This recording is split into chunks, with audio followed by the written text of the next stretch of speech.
you will attend, and we will see you up there.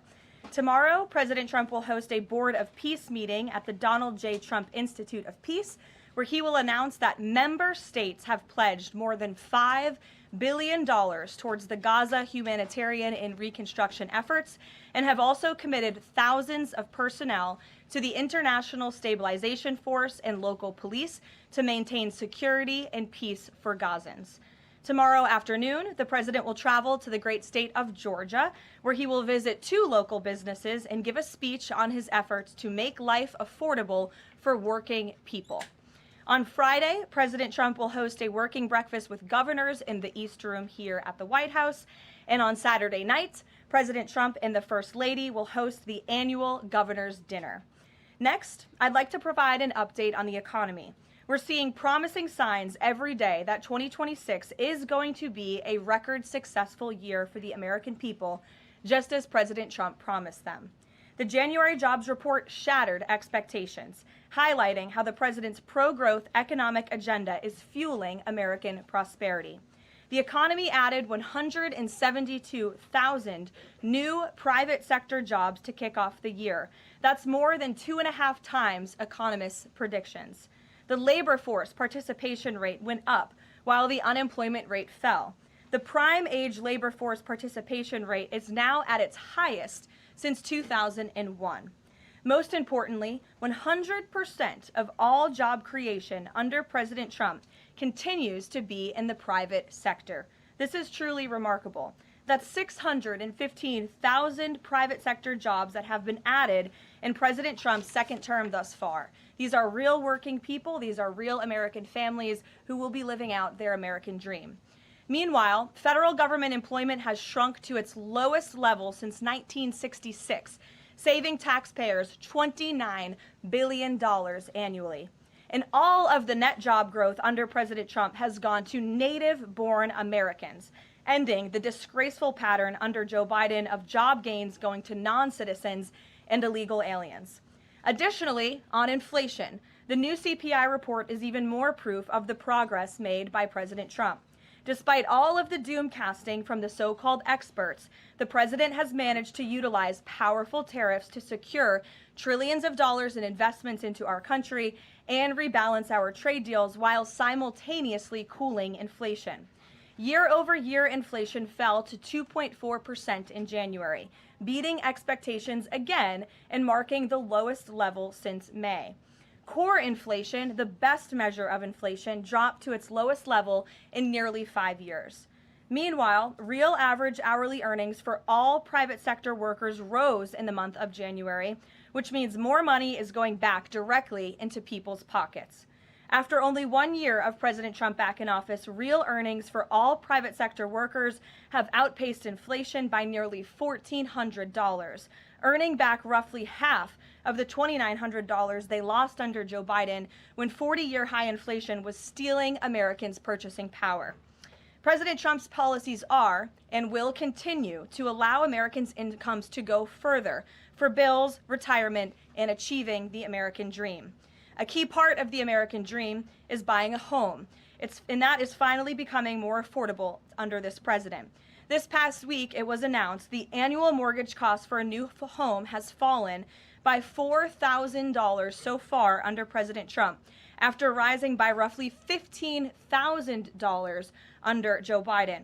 As a result, mortgage affordability has reached a 4-year best following recent bold action by the president to make home ownership more attainable for American families, not large Wall Street corporate institutional investors. At the same time, national median rents have fallen to a 4-year low and have declined for 6 consecutive months. The annual rental cost for a new rental unit has fallen nearly $100 so far under President Trump, after rising more than $3,000 under Joe Biden. And many are crediting that to the president's deportation efforts to remove illegal aliens from our communities and therefore from housing that should be used for American citizens. At the grocery store, the price of eggs, dairy, cheese, fresh fruit, apples, oranges, potatoes, tomatoes, and butter have fallen since President Trump took office, and he is continuing to fight for even lower prices at the grocery store for the American consumer. At the gas pump, fuel prices are down by almost 10% over the past year. The average national price for a gallon of regular gas is now less than $3 and is approaching $2.70 in some states, and much lower than that in many states across the country as well. We've seen in several states gas is under $2 a gallon. And at the pharmacy, prescription drug prices are down over the past year, with even more price relief ahead for American patients, thanks to President Trump's most favored nation drug pricing deals and the great health care plan, which he is calling on Congress to pass as soon as possible. What President Trump wants Americans to understand is that this is only the start and the best is yet to come. The historic success that we have seen since he took office is just the beginning of enormous growth and opportunity that we are about to witness. And I know the president looks forward to hitting the road and being with the great people of Georgia tomorrow to talk about just this. So with that, today, I know there's a lot of news. I will open it up to take your questions, and we're going to start, as always, with our new media seat, the great Michael Graham from Inside Sources. Thank you for being here, Michael. Thank you for having us, and thanks from our 200 newspaper partners around the country. So you mentioned gas. We didn't mention natural gas. And back where you live, your friends and family are paying among the highest prices for natural gas to heat their home and for electricity generation, the #1 source of power across New England. The cheap gas is in Pennsylvania. The two highest places to buy gas in the country, New York City and Boston. The problem is the blue states will not allow the gas to travel to produce electricity or to reach customers. When President Trump first came back in office, there was some talk, him and Governor Hochul in New York possibly reaching a deal. When will consumers in the Northeast feel relief from President Trump's energy policies, and what can he do about state objections to expansion of infrastructure? Then I have a quick follow-up. Sure, absolutely. Well, the president has promised all Americans across the country, and in particular in the Northeast, where we do face much higher costs of electricity and of energy, unfortunately, because of the Democrat policies in the area. From the federal government's perspective, the president and the National Energy Dominance Council, Secretaries Wright and Burgum, are doing all we can when it comes to federal permitting. The drill baby drill agenda is obviously underway. The president has made a huge push for more fossil fuels in this country. You look at what he did last week with respect to coal. Coal truly keeps the lights on in this country. We learned that in the recent winter storms. However, there's only so much that can be done at the federal level. That's why the president has called on blue state governors to participate in this energy dominance agenda, including governors in New England and the Northeast, by contacting Governor Hochul directly to get this Constitution pipeline underway. This is not only going to bring down the cost of energy in the Northeast, it's also going to support job growth and energy affordability and more opportunity for workers in the Northeast. And I just have a quick statistic here on energy that I found fascinating, and it's obviously true because I'm saying it up here. Red states with Republican legislatures currently enjoy lower average retail electricity prices than blue states with Democrat legislatures. And that's exactly why the president is calling on all blue state governors across New England and the Northeast to get on board. Let's bring prices down for all Americans, whether they live in a red or a blue state. So right down the street from your alma mater, San Antonio College, is talking about building an ICE facility that's causing a lot of political agita in New Hampshire, and for the Republican governor, Kelly Ayotte. Seems to be some miscommunications argued on both sides. Even Republican supporters of Trump who live in the town say, we're not sure we want this. What's your message to the folks in New Hampshire about this proposed ICE facility? The message is that illegal immigration, while the border is secure, is still a problem across our entire homeland. And the previous administration allowed nearly 20 million illegal aliens from countries all over the world into our country. And the president and Secretary Noem have done a phenomenal job at deporting.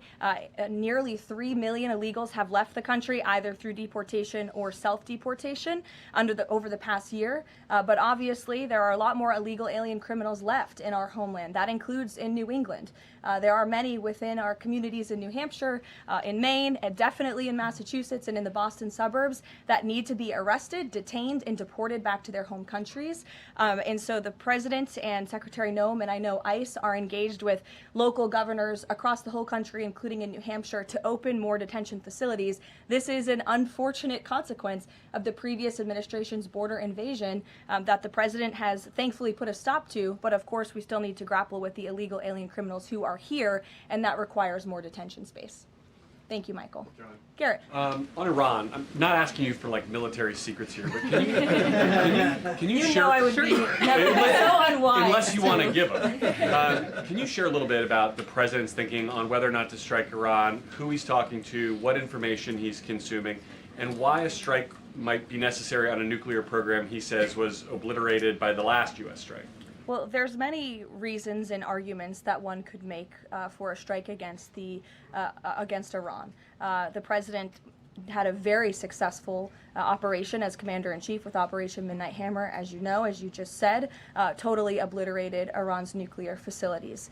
The president has always been very clear, though, with respect to Iran or any country around the world, diplomacy is always his first option, and Iran would be very wise to make a deal with President Trump and with this administration.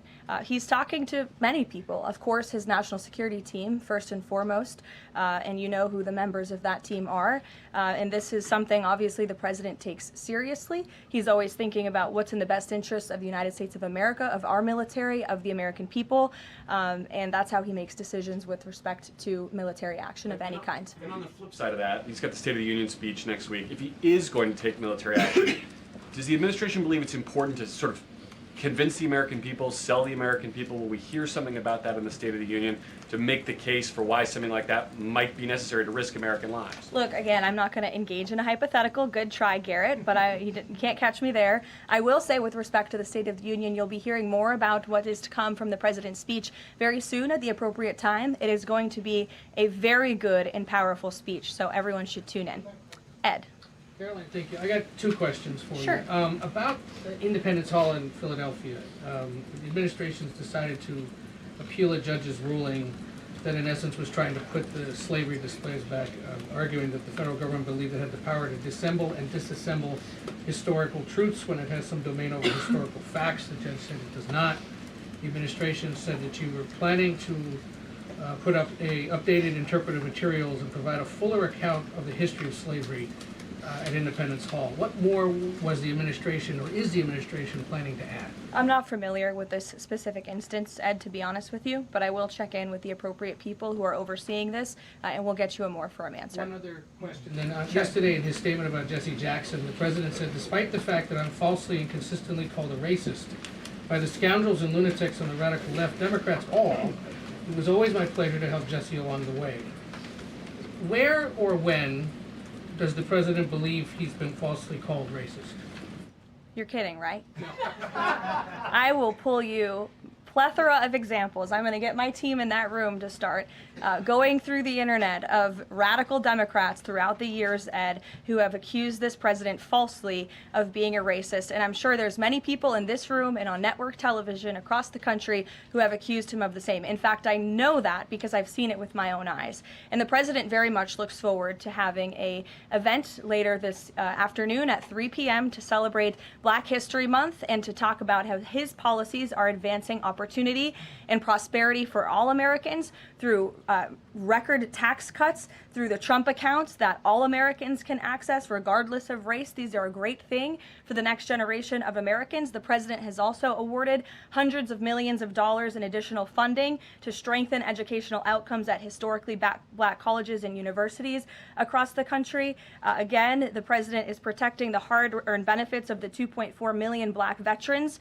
who honorably served in our nation's armed forces by reducing the backlog of veterans waiting for their VA benefits and for their home loans through the Department of Veterans Affairs. So there is a lot this president has done for all Americans regardless of race, and he has absolutely been falsely called and smeared as a racist, and I'm happy to provide you those receipts, and we gladly will right after this briefing. Jennifer, go ahead.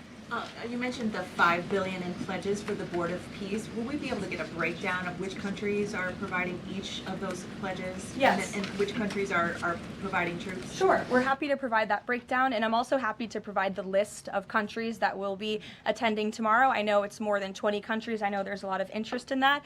I'll spare myself reading you the list of 20 countries from the podium, but we will provide it, and the president will be opening the meeting tomorrow with remarks, and will sort of formally be chairing the meeting at the beginning before he departs for Georgia tomorrow. And then on the sewage spill, the sewage pipe that broke on the Potomac, can you give us an update on the federal government's response? And officials have told CBS that some of that aging infrastructure is a concern, that this particular pipe wasn't even of the most urgent concern. Do you know if the government is looking into which other pipes could be at risk of collapsing? Well, the next step in this process is for any of the three local jurisdictions involved, whether that's the Commonwealth of Virginia, the state of Maryland and Governor Moore, or the District of Columbia, to step forward and to ask the federal government for help and to ask for the Stafford Act to be implemented here so that the federal government can go and take control of this local infrastructure that has been abandoned and neglected by Governor Moore in Maryland for far too long. In fact, it's no secret that Maryland's water and infrastructure have been in dire need of repair. Their infrastructure has received a nearly failing grade in the 2025 report card from the American Society of Civil Engineers. This is the same grade they've received 5 years earlier. There has been no improvement under the leadership of Governor Moore. He's clearly shown he's incapable of fixing this problem, which is why President Trump and the federal government are standing by to step in. And for all of the environmentalists in the room and across the District of Columbia, let's all hope and pray that this governor does the right thing and ask President Trump to get involved, because it will be an ecological and environmental disaster if the federal government does not step in to help. But of course, we need the state and local jurisdictions to make that formal request. That's part of the legal process to move forward. Peter. So you said that any of the three Democrats just need to ask. A few minutes ago, Maryland's Governor Wes Moore asked. He said, if the president wants me to ask nicely, our response is this: please, Mr. President, do your job. To which I say, I'll ask the president and we will provide you with the next steps. But in all seriousness, the federal government has been preparing plans. The White House has been in contact with FEMA, with the Army Corps of Engineers, with the Environmental Protection Agency. Again, we've been standing by. This is a problem we want to fix, not just for the federal government, but for everyone who lives in the District of Columbia, including all of you. So you're welcome. To your point about that, there are a lot of events coming up for America 250. The president wants people from all over to come to the nation's capital. Is he worried that by the summer, the Potomac River will still smell like poop? He is worried about that, which is why the federal government wants to fix it, and we hope that the local authorities will cooperate with us in doing so. Steve. What will the $5 billion be used for in Board of Peace, and will that be sort of a down payment for much more money? You'll be hearing more about that tomorrow at the meeting. If you recall, at the first meeting when we were in Davos, Jared Kushner did provide a very detailed PowerPoint presentation for the vision of Gaza, the reconstruction and the humanitarian efforts, of course, providing local security on the ground. That will be part of the discussion tomorrow, is how can we maintain security? First, you must achieve security to get to prosperity, which is sort of the second part of this plan. So you'll be hearing more about that tomorrow, but I would just point out $5 billion worth of investment. We're talking about reconstructing Gaza. I remember when those words came from the president's lips in the East Room many months ago, and all of you in the press were bewildered at how the president could have such an ambitious goal of rebuilding Gaza, which is obviously a place that has been just turmoiled by violence and chaos for many, many years. But we are well underway in doing that, and it's a historic accomplishment for this president. Secondly, is the president seeing enough progress in the Iran talks to let negotiations go a little further? I mean, where do things stand after yesterday's talks? I think you heard from the administration and the State Department yesterday that there was a little bit of progress made, but we're still very far apart on some issues. I believe the Iranians are expected to come back to us with some more detail in the next couple of weeks, and so the president will continue to watch how this plays out. Sure. I'll follow up on that. Thank you, Karoline. On these Iran talks, I mean, how much time is the president willing to give it before he is seriously maybe considering military action? Is he willing to give it that full 2 weeks? And has he given the Iranian officials a deadline on when he wants to see a deal? It's a fair question, Rachel, but I'm not going to set deadlines on behalf of the president of the United States from up here. And then just one more on the shutdown. We're now in this partial shutdown over DHS funding. Has the president personally spoken to the Democratic leaders in Congress? Can we expect to see them at the White House to try to make a deal on this? Not to my knowledge. He hasn't had any direct conversation or correspondence with Democrat lawmakers recently. It doesn't mean he's not willing to. I'm just not aware of any conversations that have taken place. I do know the White House and the president's representatives have been in direct conversations with both Democrats and Republicans, but of course, Democrats are the reason that the Department of Homeland Security is currently shut down.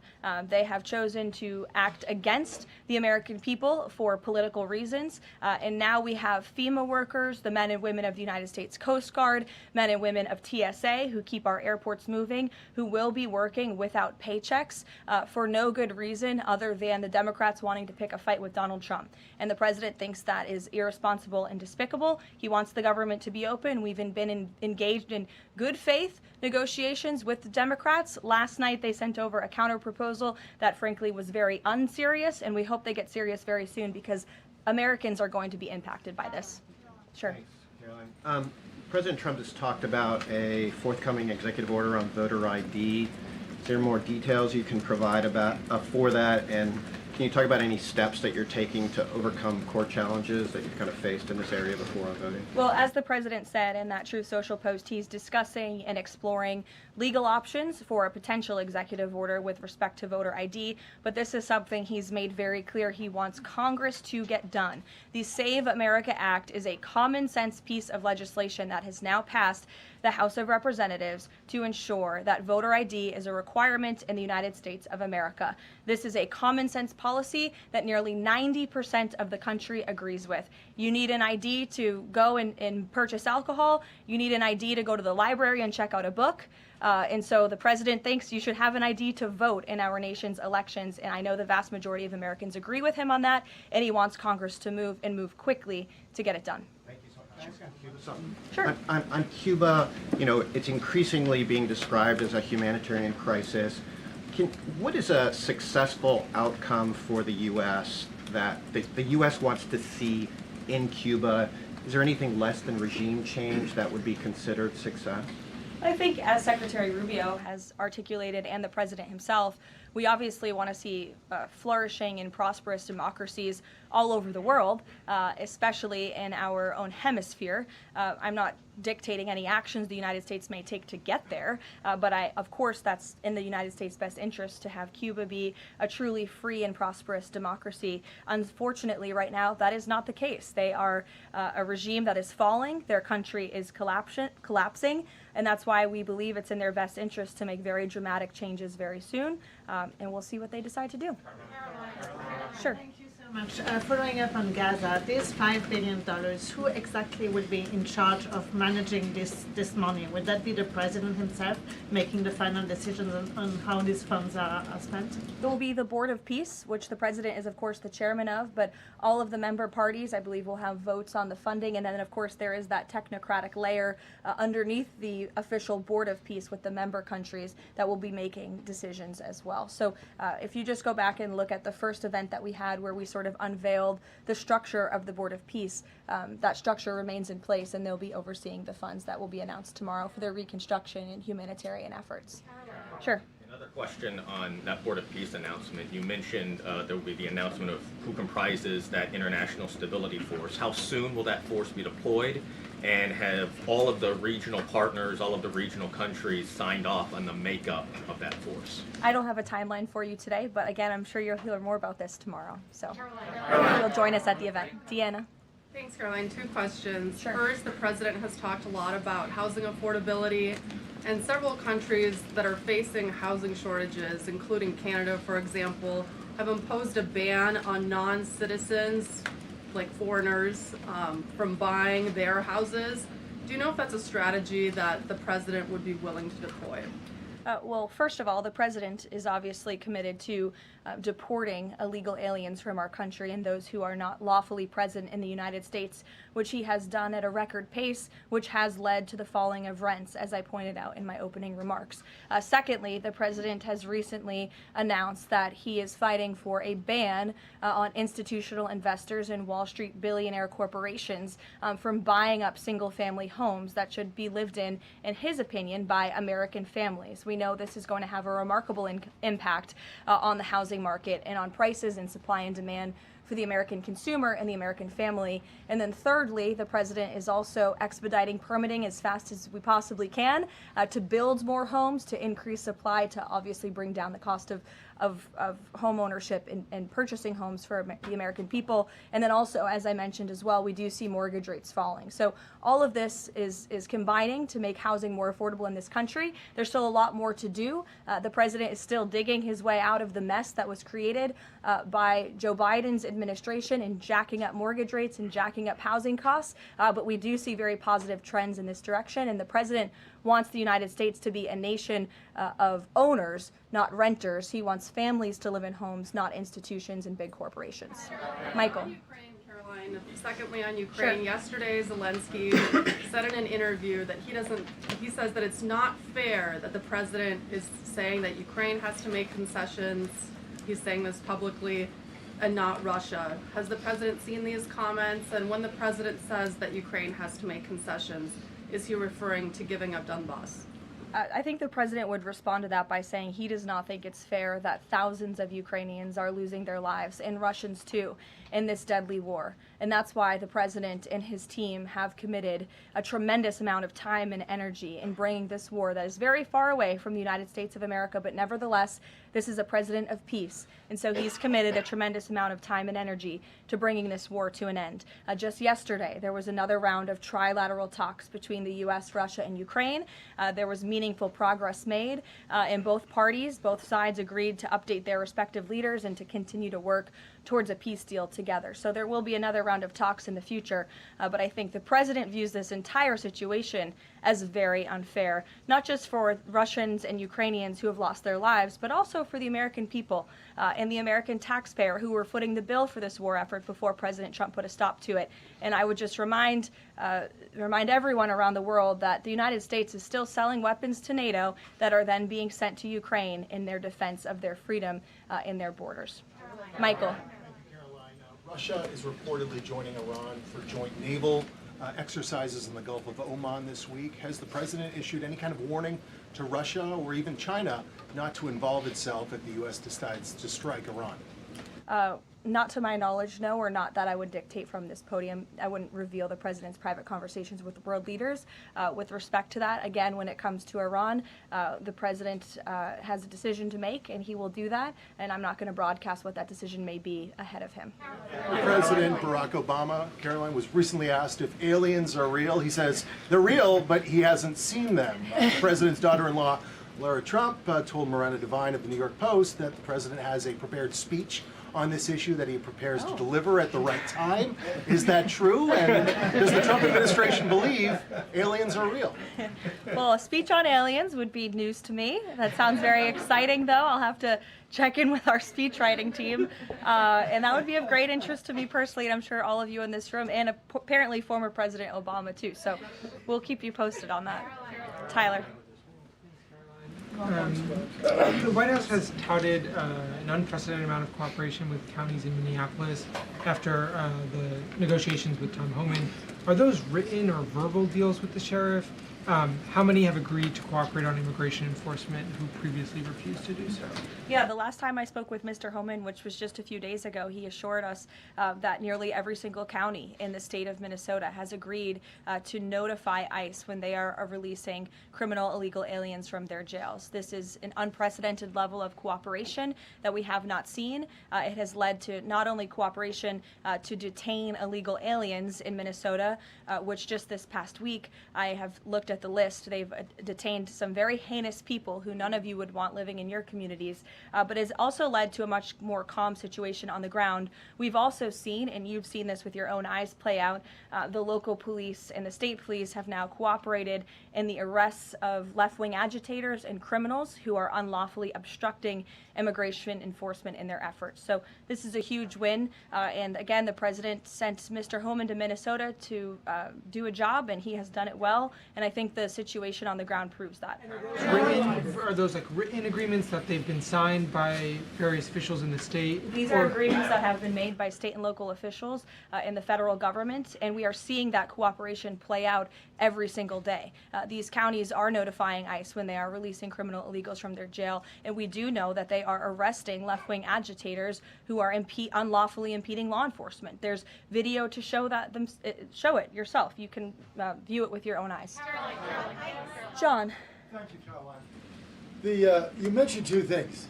DHS closed, and the SAVE Act IDs. Both of these could get solved in 15 minutes if Senate Leader John Thune simply got rid of this phony 60-vote cloture rule and got 51 votes, and that would be the end of it, because everyone in this room knows if the Democrats take over, they'll get rid of that rule in 90 minutes. They already tried it one time, and the two Democratic senators that stopped it are no longer there, Manchin and Sinema.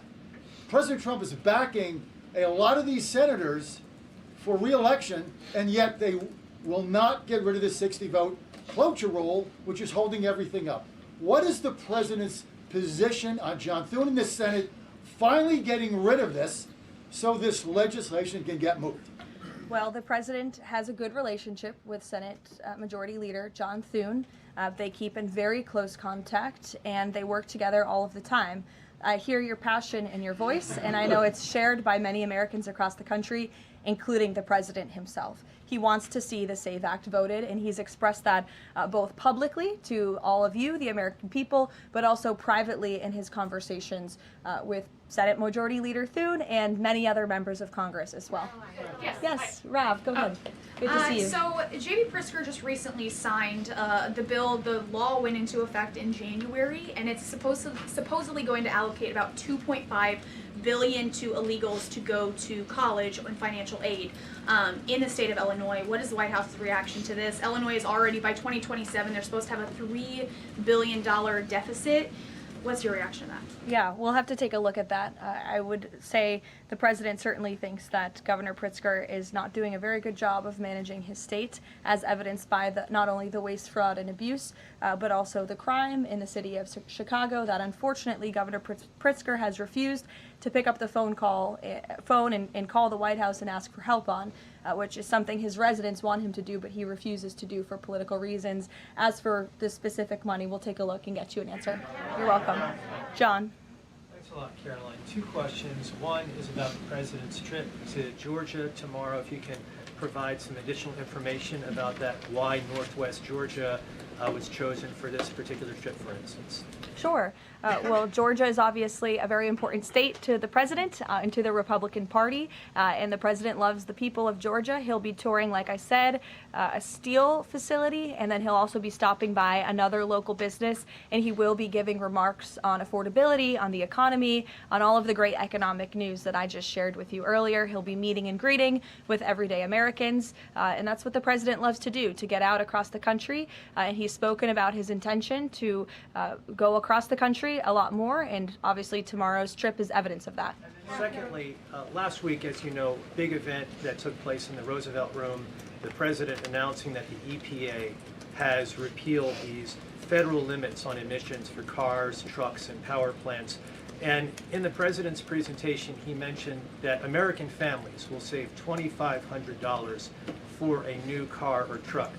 Where is the promise coming from automakers that they're going to pass along their savings to those families all across the country? It's a great question, John. That was an economic analysis that was provided to the president, and I'd be happy to provide that to you so you can take a look yourself. But I'm glad you brought up the president's announcement last week, because this is one of the largest deregulatory actions ever taken in the United States of America. And overall, it's going to save our country $1.3 trillion in regulatory burdens that have really done nothing for our country, nothing for our environment, nothing for our economy. In fact, this announcement received widespread and bipartisan praise. I think I recall seeing the editorial board of the Washington Post, of all places, even commending the president and Administrator Zeldin for this historic action last week. So there's no doubt it is going to save the American consumer money, and I'd be happy to provide that specific economic analysis to you. Sure, in the middle, go ahead.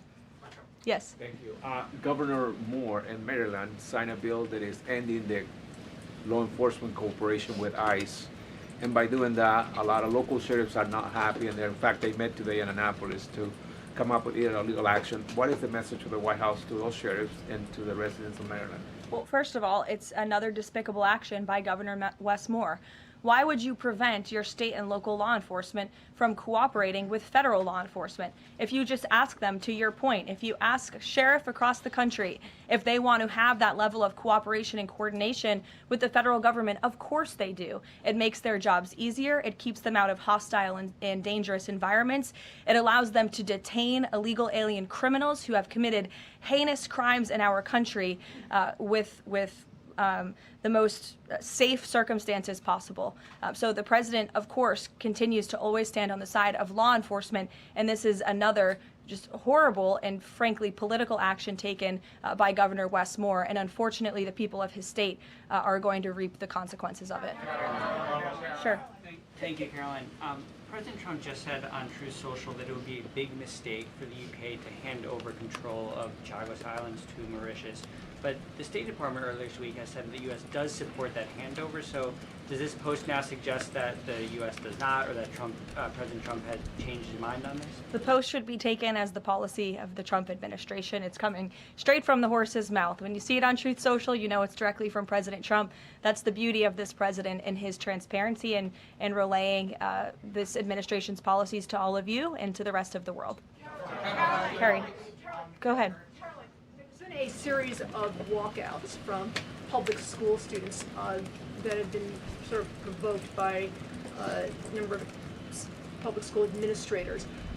What are your thoughts on this? What's the administration's thoughts on this? Will they be taking any actions on these walkouts against ICE?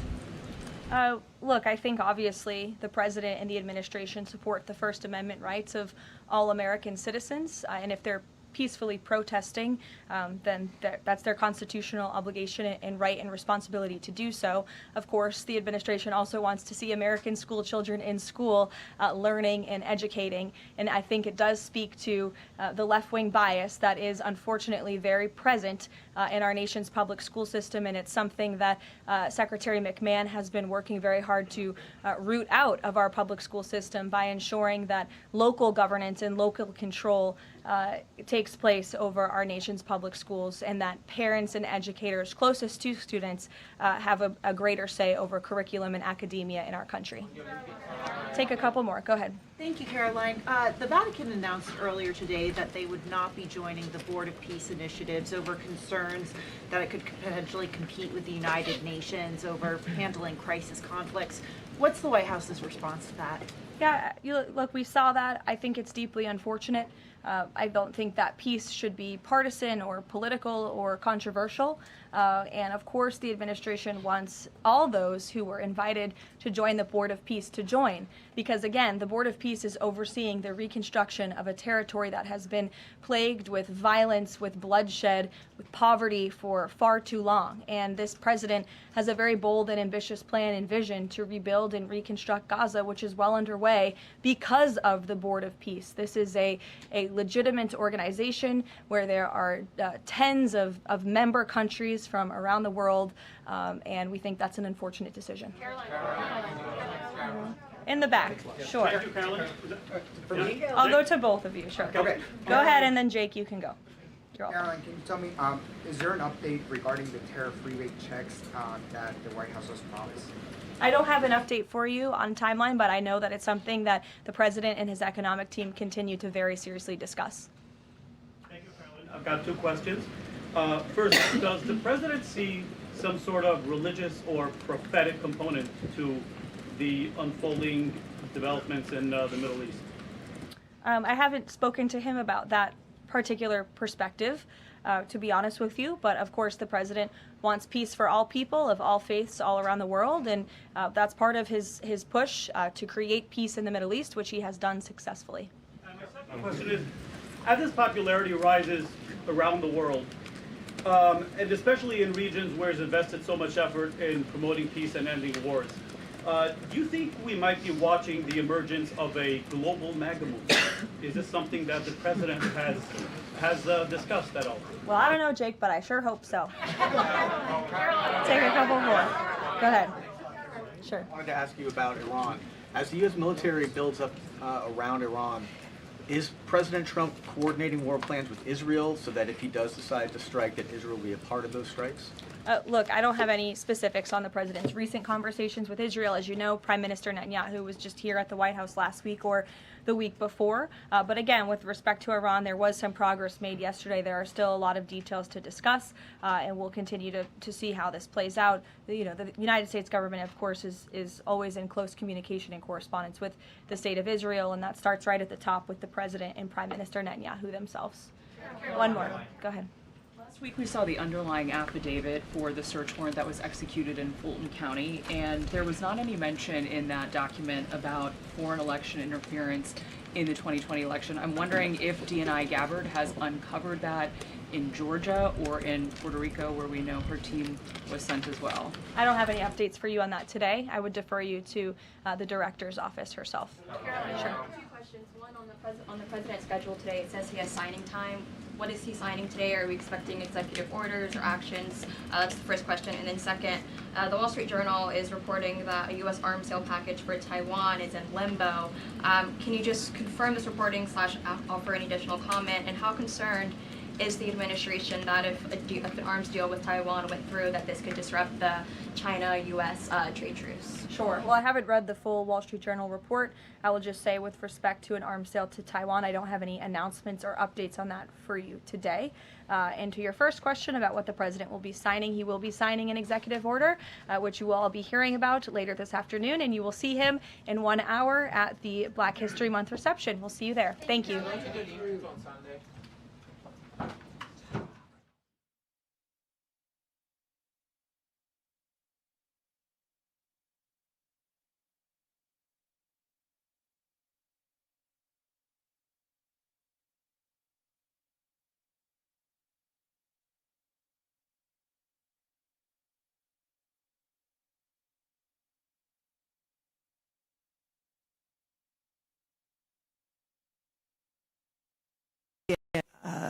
Extreme conditions. Two of the 6 were not mobile. They could not walk because of the injuries they sustained during the avalanche. And we were able to safely get them the 2 miles from that location to the snowcat. And 4 others were able to get to the snowcat themselves. So all 6 were rescued off of the mountain. The information I have at the time at this time is that of the 6, 1 was a Blackbird Mountain guide, and 5 survivors were clients on that tour.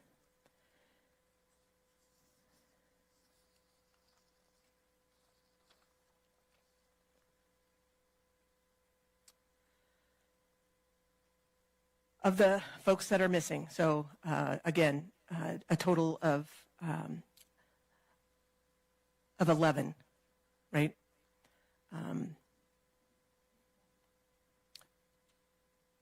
9 women and 6 men total. Of the 15 that were on this